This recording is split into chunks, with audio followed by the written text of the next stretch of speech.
Voici une question qui est importante à considérer. Est-ce qu'une Église doit soutenir son pasteur financièrement?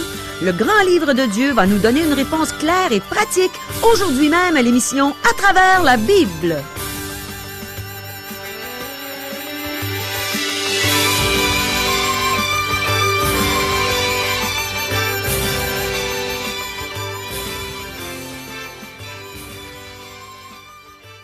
Chers auditeurs, pour en savoir davantage sur le contenu de cette émission, vous pouvez contacter en tout temps Radio Espoir via Internet à www.radioespoir.ca ou par téléphone, sans frais, au 1-877-l'Espoir, 1-877-537-7647.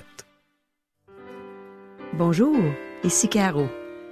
J'aime tellement voir l'apôtre Paul à l'œuvre à travers ses épîtres. Quel modèle il est pour nous. J'ai bien hâte de le rencontrer un jour. Voici les questions qu'on va poser à la parole de Dieu aujourd'hui. Y a-t-il des circonstances dans lesquelles un ouvrier dans l'œuvre de Dieu doit défendre son ministère? Qu'est-ce qui restreignait la liberté de l'apôtre Paul? Est-ce que les gens examinent ceux qui sont dans le ministère? Est-ce qu'une Église doit pourvoir aux besoins de son pasteur? Qui est-ce qui doit pousser quelqu'un dans un ministère? Quel était le prix dont Paul parlait quand il disait qu'il courait pour remporter le prix? Demeurez avec nous, le Seigneur va nous donner encore aujourd'hui toutes les réponses à nos questions par sa parole et par la bouche du pasteur Régent Joly. Mais premièrement, prions. Ô Seigneur mon Dieu, on a du plaisir. On se réjouit de pouvoir être à tes pieds pour recevoir ton enseignement. Parle à nos cœurs, instruis-nous, fortifie-nous par ta parole. On s'attend à toi, mon Dieu. Amen. À toi, Régent. Merci, Caro. Aujourd'hui, nous entreprenons l'étude du chapitre 9 de la première épître de Paul aux Corinthiens. À la dernière émission, nous avons traité de la liberté chrétienne, le sujet introduit au chapitre 8. Nous avons examiné cette liberté en ce qui a trait aux aliments et les viandes sacrifiées aux idoles en particulier. Paul nous a donné un principe directeur pour les choses au sujet desquelles la Bible n'est pas claire. Il a dit que lorsque nous sommes devant une situation douteuse, car la Bible ne l'interdit pas spécifiquement, nous devons considérer l'effet de notre exemple sur les frères faibles dans la foi. Nous ne voulons pas être un scandale ou une occasion de chute pour ce frère. Donc, il y a des restrictions en ce qui concerne notre liberté chrétienne. Ceci peut être illustré d'une façon simple. Vous avez le droit d'agiter votre poing en l'air, mais ce droit s'arrête à quelques millimètres de mon nez. N'est-ce pas que c'est clair? Paul revient sur ce principe à quelques reprises dans l'Épître. Tout m'est permis, mais tout n'est pas utile. Tout m'est permis, mais je ne me laisserai pas asservir par quoi que ce soit. 1 Corinthiens 6, verset 12. Ce n'est pas un aliment qui nous rapproche de Dieu. Si nous en mangeons, nous n'avons rien de plus. Si nous n'en mangeons pas, nous n'avons rien de moins. 1 Corinthiens chapitre 8, verset 8. Tout est permis, mais tout n'est pas utile. Tout est permis, mais tout n'édifie pas. 1 Corinthiens chapitre 10, verset 23. Paul a poursuivi en affirmant que nous ne devrions pas chercher nos intérêts premièrement, mais aussi rechercher le bien de notre prochain. C'est pour cette raison qu'il y a une certaine restriction à notre liberté chrétienne. Maintenant, dans ce chapitre, Paul poursuit avec le sujet de la liberté chrétienne, mais il l'applique à un autre domaine. Il va parler de ses droits officiels que lui donne son titre d'apôtre. Ensuite, il va traiter de son droit d'être supporté financièrement par l'Église. Il a le droit de s'attendre à ce que l'Église pourvoie ses besoins, puisqu'il est un prédicateur de l'Évangile. Il utilise des éléments personnels pour illustrer la liberté chrétienne. Paul commence par défendre son titre d'apôtre. Plusieurs contestaient son apostolat, et Paul dut le défendre à quelques reprises. Chers amis, débutons notre lecture. 1 Corinthiens chapitre 9, verset 1er. Ne suis-je pas libre? Ne suis-je pas apôtre? N'ai-je pas vu Jésus notre Seigneur? N'êtes-vous pas mon œuvre dans le Seigneur? Un ouvrier dans l'œuvre doit parfois défendre son ministère. Il commence par le fait de dire « Ne suis-je pas apôtre ?» De toute évidence, la réponse à cette question est oui. Dans le texte grec, elle est formulée de façon à obtenir une réponse positive. Ensuite, « Ne suis-je pas libre ?» La réponse est oui. Paul est libre. N'ai-je pas vu Jésus, notre Seigneur? Pour être apôtre, il fallait avoir vu le Seigneur Jésus-Christ. Paul l'avait vu sur le chemin de Damas, donc il était qualifié pour le titre. N'êtes-vous pas mon œuvre dans le Seigneur? L'existence même de l'Église de Corinthe était la preuve que Paul était un apôtre. Verset 2. Si pour d'autres je ne suis pas apôtre, je le suis au moins pour vous, car vous êtes le sceau de mon apostolat dans le Seigneur. Si pour d'autres je ne suis pas apôtre, Paul était un apôtre aux yeux de d'autres. Ce n'est pas tous qui contestaient son apostolat. Le « si » est conditionnel. L'existence même de l'Église de Corinthe était la preuve que Paul était un apôtre. En ce qui concerne l'Église de Corinthe, Paul n'avait pas à défendre son apostolat, cette Église étant le fruit de son dur labeur. Versets 3 et 4. C'est là ma défense contre ceux qui m'accusent. N'avons-nous pas le droit de manger et de boire? Paul défend son apostolat auprès de ceux qui l'examinent. Quelle est sa défense? Qu'est-ce qui restreignait la liberté de Paul? N'avons-nous pas le droit de manger et de boire? Paul avait, bien entendu, le droit de manger et de boire. Cependant, la présence des autres restreignait sa liberté. Il avait dit, « C'est pourquoi, si un aliment scandalise mon frère, je ne mangerai jamais de viande, afin de ne pas scandaliser mon frère. » 1 Corinthiens chapitre 8, verset 13. Paul avait le droit de manger de la viande offerte aux idoles, mais il s'abstenait de le faire. N'est-ce pas ainsi que nous exerçons notre libre arbitre? Refuser d'exercer un droit ou de faire une chose que nous pourrions faire est un choix tout à fait libre. D'une manière, c'est encore une plus grande liberté, probablement la plus grande liberté. Si vous ne pouvez pas faire une chose, vous ne la faites pas. Ce n'est certainement pas exercer son libre arbitre. Mais si vous avez le droit et pouvez faire une chose, et que vous choisissez de ne pas la faire, alors c'est une démonstration de l'exercice de son libre arbitre. Verset 5. N'avons-nous pas le droit de mener avec nous une sœur qui soit notre femme, comme font les autres apôtres, et les frères du Seigneur, et Céphas? Paul faisait ce qui était le mieux pour son ministère. Bien entendu, les frères du Seigneur sont ses demi-frères. Il semble que Jacques et Jude aient été mariés. Pierre aussi avait une épouse. Leurs femmes les accompagnaient dans leurs voyages missionnaires. Paul affirme avoir la même liberté et le même droit d'avoir une épouse, mais il n'en a pas, car il pensait que cela nuirait à son ministère. Aujourd'hui, si ton épouse t'accompagne à une conférence, ou se demande si tu peux aller quelque part sans elle, si tu ne l'amènes pas avec toi, on se demande ce qui ne va pas. Ce fut l'expérience du pasteur Meggy, dont nous adaptons les textes. Lorsque sa fille grandissait, son épouse demeurait à la maison avec elle pendant qu'il donnait des conférences. Il devait expliquer en détail à des chrétiens curieux pourquoi elle ne l'accompagnait pas. Puis, lorsque sa fille quitta le domicile familial, Madame Meggy accompagna son époux pendant ses voyages. Alors on lui demandait si elle l'accompagnait toujours. Leur ton suggérait qu'il demandait si Madame Meggy le talonne toujours. Qu'importe ce que tu fais, si tu es dans le ministère, on t'examinera. Paul faisait face à un comportement semblable. Paul affirme qu'il a le droit et la liberté d'avoir une épouse, mais qu'il a pris la décision de demeurer non marié. Comme missionnaire, il faisait un travail de pionnier, et cela n'était pas facile. Paul fut souvent persécuté. Verset 6. Ou bien, est-ce que moi seul et Barnabas, nous n'avons pas le droit de ne point travailler? Paul disait que Barnabas et lui pouvaient demeurer à la maison s'ils le désiraient. Autrement dit, Nous n'avons pas besoin d'être missionnaires. Cela ne changerait rien à notre salut si nous demeurions à la maison. » Maintenant, Paul aborde la question du salaire des pasteurs. Versets 7 à 9. « Qui jamais fait le service militaire à ses propres frais? Qui est-ce qui plante une vigne et n'en mange pas le fruit?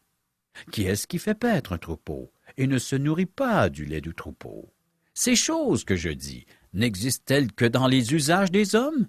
La loi ne les dit-elle pas aussi? Car il est écrit dans la loi de Moïse, « Tu ne muselleras point le bœuf quand il foule le grain. » Dieu se met-il en peine des bœufs? Une assemblée doit pourvoir aux besoins de son pasteur. À cette époque, on utilisait un bœuf pour fouler le grain. On attelait le bœuf à une roue horizontale et il la tirait sur le grain en marchant en cercle. Ceci séparait le grain de la paille. Ensuite, le tout était lancé en l'air et le vent triait le grain de la paille. Dieu avait interdit de museler le bœuf qui foulait le grain. Il travaillait, donc il avait le droit de manger. Par cette loi, Dieu pourvut aux besoins de l'animal. Cela s'applique à un prédicateur. L'assemblée doit pourvoir à ses besoins à cause de son travail. On raconte l'histoire d'un pasteur du Kentucky qui était maigre comme un cure-dent, mais qui avait un très beau cheval. Un jour, parce que cela avait été un sujet de discussion, un des diacres de son église lui demanda « Pasteur, comment se fait-il que ton cheval soit si beau alors que tu es si maigre? » Celui-ci répondit « C'est facile à expliquer. Je nourris mon cheval et vous ne me nourrissez pas. » Dieu dit de ne pas museler le bœuf qui travaille pour vous. Et Paul applique le principe aux pasteurs et aux enseignants. Dieu ne se soucie pas seulement des bœufs, mais aussi des prédicateurs, chers amis. Paul dit qu'en tant qu'apôtre qui en nourrit d'autres, il a le droit d'être nourri. C'est ce que nous lisons dans l'Épître aux Hébreux, chapitre 13, verset 17. « Obéissez à vos conducteurs, ayez pour eux de la déférence, car ils veillent sur vos âmes, dont ils devront rendre compte. Qu'il en soit ainsi, afin qu'ils le fassent avec joie, et non en gémissant, ce qui ne vous serait d'aucun avantage. » Revenons à notre texte. 1 Corinthiens chapitre 9, versets 10 et 11. Ou parle-t-il uniquement à cause de nous? Oui, c'est à cause de nous qu'il a été écrit que celui qui laboure doit labourer avec espérance, et celui qui foule le grain, fouler avec l'espérance d'y avoir part. Si nous avons semé parmi vous les biens spirituels, est-ce une grosse affaire si nous moissonnons vos biens temporels? Appuyez-vous celui qui vous bénit, ou vous appuyez un autre ministère? Quelle part de responsabilité avez-vous à l'égard de votre Église? Paul touche aussi ce sujet dans l'Épître aux Galates. Si quelqu'un vous a partagé ses richesses spirituelles, vous devriez partager vos biens matériels avec lui. Un pasteur a souvent répété un principe excellent. Tu devrais appuyer financièrement l'endroit où tu obtiens ta nourriture spirituelle et tes bénédictions. Lorsque tu vas au restaurant, tu paies le restaurant là où tu es. Tu ne vas pas payer à un endroit où tu n'es pas allé. Galates chapitre 6, verset 6. Que celui à qui l'on enseigne la parole fasse part de tous ses biens à celui qui l'enseigne. C'est clair. Paul dit qu'en tant qu'apôtre, qui en a nourri d'autres, il a le droit d'être nourri. Tu devrais appuyer financièrement l'endroit où tu obtiens ta nourriture spirituelle et des bénédictions. Alors, tu te fais enseigner un endroit, alors tu ne ferais pas parvenir ton don à un autre endroit. Verset 12. Si d'autres jouissent de ce droit sur vous, n'est-ce pas plutôt à nous d'en jouir? Mais nous n'avons point usé de ce droit. Au contraire, nous souffrons tous, afin de ne pas créer d'obstacle à l'évangile de Christ. Paul a le droit de recevoir un salaire pour son travail, mais il ne veut rien faire pour entraver la proclamation de l'Évangile. Donc, il a refusé un salaire. Il a fabriqué et vendu des tentes pour n'être à charge de personne. De nos jours, des escrocs se servent d'organisations religieuses. Le nier, c'est être aussi aveugle qu'une chauve-souris. Malheureusement, il y en a qui se servent de l'Évangile pour s'enrichir. Néanmoins, Dieu désire que ceux qui profitent d'un ministère spirituel supportent ceux qui l'exercent. Verset 13. Ne savez-vous pas que ceux qui remplissent les fonctions sacrées sont nourris par le temple? Que ceux qui servent à l'autel ont part à l'autel? Dieu veut que les choses soient faites ainsi. Verset 14. De même aussi, le Seigneur a ordonné à ceux qui annoncent l'Évangile de vivre de l'Évangile. Oui, chers amis, il n'y a rien de mal à ce qu'un pasteur qui a été une source de bénédiction pour l'Église soit supporté par celle-ci. D'ailleurs, nous remarquons que lorsqu'un pasteur édifie vraiment son Église, celle-ci contribue à son ministère. Verset 15. Pour moi, je n'ai usé d'aucun de ces droits, et ce n'est pas afin de les réclamer en ma faveur que j'écris ainsi, car j'aimerais mieux mourir que de me laisser enlever ce sujet de gloire. Paul n'a pas accepté de salaire. Il pouvait affirmer que l'Église de Corinthe ne le supportait pas. Il n'a rien reçu de cette Église. Il gagnait sa vie en fabriquant des tentes. Verset 16. Si j'annonce l'Évangile, ce n'est pas pour moi un sujet de gloire, car la nécessité m'en est imposée, et malheur à moi si je n'annonce pas l'Évangile. C'est l'Esprit qui nous pousse dans le ministère. De nombreux ouvriers dans l'œuvre comprennent ce que veut dire Paul en affirmant que la nécessité lui en est imposée. Ils se sentent poussés à proclamer l'Évangile et à enseigner. Ils ne cesseraient pas de le faire, même si cela n'affecterait pas leur salut. Versets 17 et 18. Si je le fais de bon cœur, j'en ai la récompense, mais si je le fais malgré moi, c'est une charge qui m'est confiée. Quelle est donc ma récompense? C'est d'offrir gratuitement l'Évangile que j'annonce, sans user de mon droit de prédicateur de l'Évangile.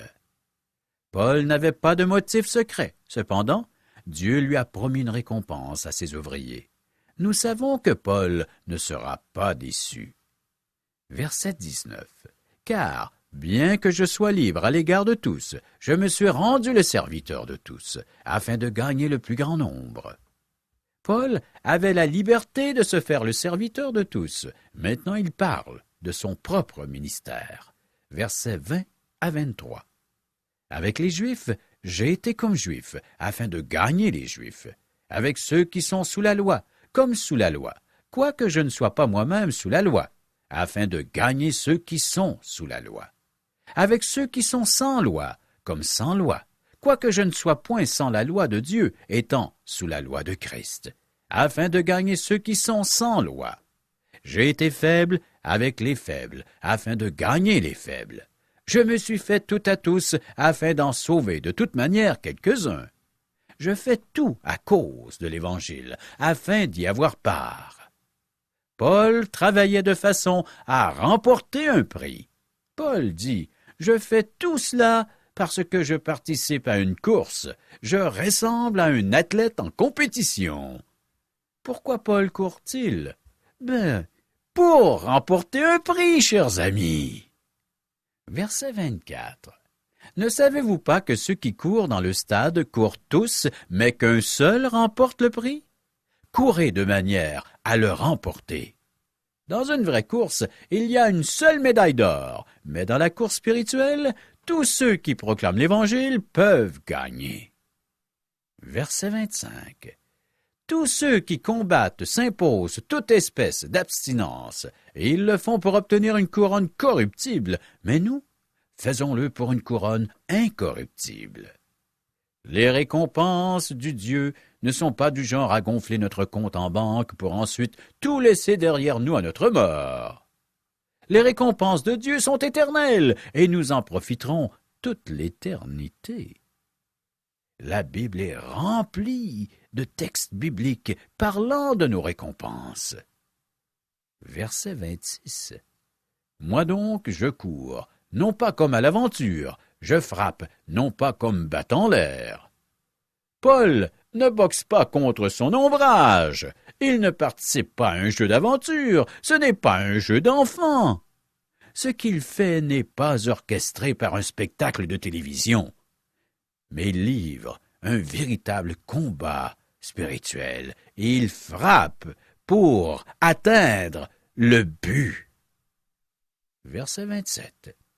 Mais je traite durement mon corps, et je le tiens assujetti, de peur d'être moi-même rejeté après avoir prêché aux autres. Le mot grec traduit rejeté est adokimos. Il signifie non approuvé. Paul pense au tribunal de Christ, alors que les récompenses seront distribuées. Paul en parle dans la 2e épître aux Corinthiens. Paul affirme être sur une piste de course, s'efforçant de remporter le prix. C'est pourquoi il prêche l'Évangile avec autant de zèle. Paul avait la liberté de choisir, et c'est ce qu'il a choisi. Je pense que tous les chrétiens devraient travailler pour une récompense.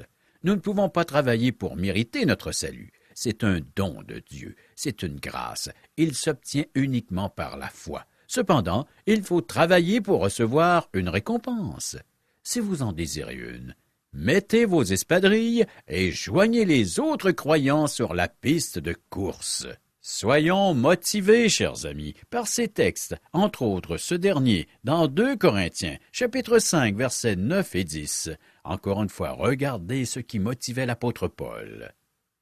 Nous sommes pleins de confiance, et nous aimons mieux quitter ce corps et demeurer auprès du Seigneur. C'est pour cela aussi que nous nous efforçons de lui être agréables, soit que nous demeurions dans ce corps, soit que nous le quittions.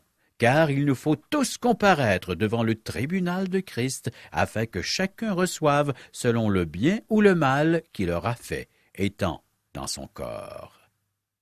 Je tiens à vous préciser que ce texte nous parle d'une comparution devant le Seigneur Jésus-Christ, le Seigneur de notre vie, pour tout véritable croyant. Et pour y recevoir quoi? Eh bien, selon le bien ou le mal, lorsque nous étions dans notre corps. Les récompenses ou les réprimandes, chers amis. Notez que Dieu avait la première place dans la vie de Paul, et celui-ci était prêt à ne pas exercer sa liberté pour l'avancement de l'œuvre. C'était un choix fait librement par Paul. Pierre, Jacques et Jude ont exercé certains droits, tel avoir une épouse. Dieu apprécie le service fait de bon cœur et avec joie. Y a-t-il de l'enthousiasme chez vous lorsque vous servez notre grand Dieu? Voilà le serviteur que Dieu recherche, celui qui sert avec empressement, avec zèle, avec amour, en vivant pour les autres, en se donnant aux autres, premièrement à Dieu, ensuite envers notre prochain, et de pouvoir accomplir pleinement, avec une pleine satisfaction, le service chrétien. Écoute à nouveau l'apôtre Paul, cette fois dans 2 Timothée chapitre 4, versets 7 et 8. « J'ai combattu le bon combat, j'ai achevé la course, j'ai gardé la foi. Désormais, la couronne de justice m'est réservée. Le Seigneur, le juste juge, me la donnera dans ce jour-là, et non seulement à moi, mais encore à tous ceux qui auront aimé son avènement. » Ce retour glorieux de notre Seigneur Jésus-Christ, il peut le faire d'un moment à l'autre. Ce retour, es-tu prêt? Recevras-tu les récompenses, cette couronne de justice? Voilà la récompense que Dieu voudrait laisser à chacun des siens, à chacun de ses enfants, chacun de ses serviteurs, si la tâche est accomplie fidèlement, selon l'attitude que l'on devrait avoir à notre service. Dieu nous réserve des récompenses. Elles sont célestes et éternelles. Chers amis, prochaine émission, 1 Corinthiens chapitre 10, versets 1 à 22. Merci, Régent. Je trouve que l'apôtre Paul a été sage de nous donner l'exemple d'un athlète qui s'entraîne bien fort dans le but de remporter le prix. Régent a mentionné qu'on devrait toujours travailler pour une récompense, tout comme Paul qui travaillait pour le prix au bout de la course. Alors, mes amis, faisons ce que Régent nous a dit de faire. Mettons nos espadrilles et joignons les autres sur la piste de course.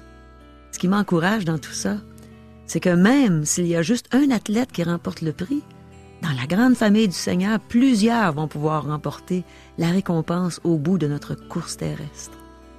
Je vois des gens qui en font réellement bien plus que moi, et je loue Dieu pour la capacité qu'il leur donne. Mais je sais qu'en faisant tous mes efforts pour être là où Dieu veut que je sois, Et si je persévère dans tout ce qu'il me confie, je vais avoir ma récompense dans le ciel. C'est bon aussi de réaliser que tout ce travail que nous faisons, ce n'est pas pour gagner notre ciel. Il y en a un qui a payé la note en entier, et son nom, c'est Jésus. Une fois de plus, notre ami Paul nous instruit au sujet de notre bien-aimé Sauveur Jésus dans le 12e chapitre de son épître aux Hébreux, au versets 2 et 3. Il nous dit d'avoir les regards sur Jésus qui suscite la foi et l'amène à la perfection. Et il ajoute qu'en échange de la joie qui lui était réservée, il a souffert la croix, méprisé l'ignominie et s'est assis à la droite du trône de Dieu. Ça me touche tellement que Jésus ait tant souffert pour la joie de me voir passer l'éternité avec lui. Jésus n'avait pas de course à gagner, il n'y avait rien à prouver. Mais par amour pour moi, par amour pour toi, il s'est laissé traiter comme un malfaiteur. Il s'est laissé donner des coups de poing, il s'est laissé cracher au visage, il s'est laissé mépriser, mettre une couronne d'épines sur sa tête, lui qui était digne d'une couronne de gloire. Et enfin, il s'est laissé crucifier sur une croix. Et tout ça à cause de moi, à cause de toi aussi, mon ami. On ne soit pas de ceux qui auront refusé de répondre à l'appel du Seigneur Jésus, qui désire à tout prix que tu sois avec lui pour l'éternité. Reconnais que c'est pour toi que Jésus a souffert toutes ces choses, que c'est pour payer la dette de ton péché qu'il est mort sur la croix. Demande à Jésus de te sauver. Il t'offre le ciel comme un don gratuit. Il a tout accompli sur la croix pour que tu puisses éviter les flammes éternelles, ces flammes qu'on mérite tous, puisqu'on est tous des pécheurs. Qu'est-ce qui t'empêcherait de te repentir en ce moment? Qu'est-ce qui t'empêcherait de laisser Jésus entrer dans ton cœur? Demande-lui de le faire. Demande-lui de te sauver, de te donner la vie éternelle. Tu peux naître de nouveau. Tu peux commencer une vie nouvelle dans la présence de Dieu. Tu peux te joindre à ceux qui sont dans cette course merveilleuse et tu pourras toi aussi remporter le prix de la vocation céleste en Jésus-Christ. Tu auras des récompenses extraordinaires quand tu iras au ciel. Et tant qu'à moi, le plus beau cadeau que je recevrai là-haut, c'est d'enfin voir mon Sauveur face à face, tel qu'il est réellement, de me prosterner à ses pieds, de le remercier. L'éternité ne sera pas assez longue pour lui exprimer toute ma reconnaissance. Mais je sais que ce sera une éternité de bonheur, de joie, de paix et d'amour dans la présence de Dieu, ce Dieu merveilleux qui a donné son Fils unique pour moi. Chers amis, les gens nous posent souvent cette question, Caro. Qui sommes-nous? Mais qui es-tu, Régent? Qui es-tu, Caro? Eh bien, je vais commencer par qui j'étais. J'étais une jeune femme qui chantait toutes sortes de chansons populaires. J'avais des succès au palmarès et ma carrière menait bon train. J'étais malheureuse, j'étais sans Dieu dans le monde. Et un jour, Dieu s'est fait connaître à moi. Et j'ai accepté Jésus comme sauveur, comme Seigneur. Et je suis devenue une enfant de Dieu. Je suis née de nouveau. Et maintenant, je suis une chrétienne évangélique qui aime propager l'évangile de Dieu. Avec toi, Régent, je passe partout au Québec pour annoncer la bonne nouvelle du salut par grâce. À tous les gens qui veulent nous entendre, à tous ceux qui veulent s'intéresser à ce que Dieu veut pour eux, à connaître son amour pour eux. Alors je vais avec toi, on va partout dans des déjeuners de l'espoir. Et ici, à Radio Espoir, pour dire aux gens, Dieu vous aime et Dieu veut vous instruire, vous faire connaître sa sainte parole. C'est merveilleux. Les gens aimeraient peut-être nous rejoindre par téléphone. 1-877-l'Espoir. 1-877-537-7647. Et on a une adresse courriel. www.radioespoir.ca ou l'adresse postale. Radio Espoir, casier postal 34 143, Charlesbourg, Québec, G1G 6P2. Chers amis, au revoir. Bye bye.